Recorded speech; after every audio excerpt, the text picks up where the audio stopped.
اصل هو نصر ربنا مش لاي حد، مش لاي حد.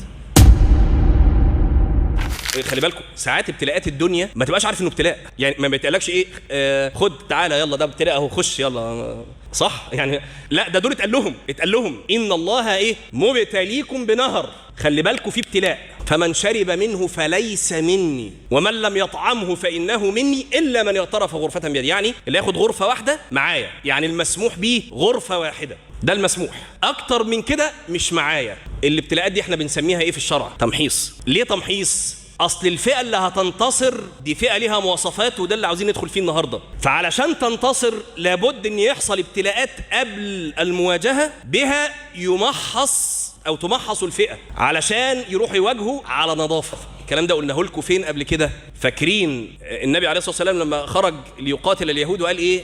ما يجيش معايا غير اللي كان معايا. قلنا لكم ساعتها ايه؟ قلنا لكم هو ايه الاحسن؟ لما تخرج ب2000 5000 7000 واحد، ولا تخرج بمئات؟ في قوانين الدنيا اخرج يا عم هات ناس. لا هو انا عاوز دول بس.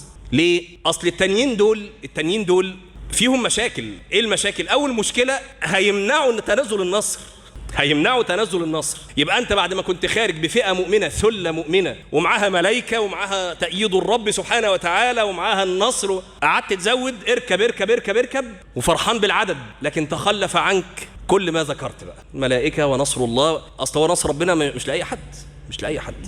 فجاء ابتلاء يمحص الصف، إن الله مبتليكم بنهر فمن شرب منه فليس مني ومن لم يطعمه فإنه مني إلا من اغترف غرفة بيده. إيه اللي حصل؟ شربوا إلا قليلا، كله شرب إلا قليل. هنا محص الصف بقى خلاص، عدوا، والناس الأولانية دول اللي شربوا ابتدوا يرجفوا، لا طاقة لنا اليوم بجالوت وجنوده. قيل إن اللي قال ده اللي شربوا، دي حاجة تانية أنا نسيت أقولها لكم. قلت لكم إيه؟ هيمنعوا النصر. الناس الكتير دي بيعملوا حاجة تانية بقى خطيرة جدا، وهي الإرجاف. يقعدوا يثبطوا الناس، لو خرجوا فيكم ما زادوكم إلا خبالا ولا أوضعوا خلالكم يبغونكم الفتنة. المشكلة إن فيكم إيه؟ سماعون لهم.